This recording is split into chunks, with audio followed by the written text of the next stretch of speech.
ជាដំបូងខ្ញុំសូមជម្រាបសួរលោកគ្រូអ្នកគ្រូនិងសិស្សានុសិស្សនៃសាលារៀនខាងបូរ៉ាយទាំងអស់គ្នាខ្ញុំបាទឈ្មោះសារុនសុភក្តី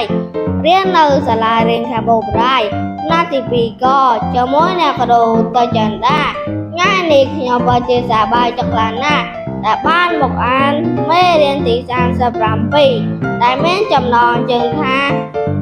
ការខិតខំរៀនសូត្រកុំឲ្យខាតពេលវេលាយូរសូមអញ្ជើញលោកគ្រូអ្នកគ្រូនិងសិស្សានុសិស្សនៃសាលារៀនខាងបូរ៉ាយទាំងអស់គ្នាស្ដាប់ខ្ញុំអានដូចតទៅមេរៀនទី37ការខិតខំរៀនសូត្រការងារទី1របស់កុមារគឺការខិតខំសិក្សារៀនសូត្រ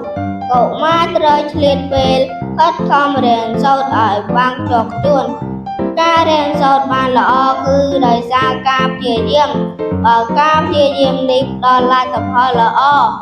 អ្នកដែលសប្បាយចិត្តជាងគេគឺខ្លួនឯងផ្ទាល់លទ្ធផលល្អនេះក៏អាចចាត់ទុកថា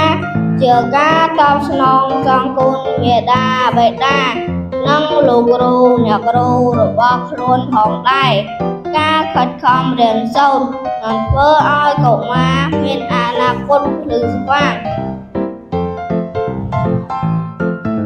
ជាចុងក្រោយខ្ញុំសូមអរគុណលោកគ្រូអ្នកគ្រូនិងសិស្សានុសិស្សនៃសាលារៀនខាងបូរ៉ាយទាំងអស់គ្នាដែលបានស្ដាប់ខ្ញុំអានពីដើមរហូតដល់ចប់ខ្ញុំសូមអរគុណសូមជម្រាបលា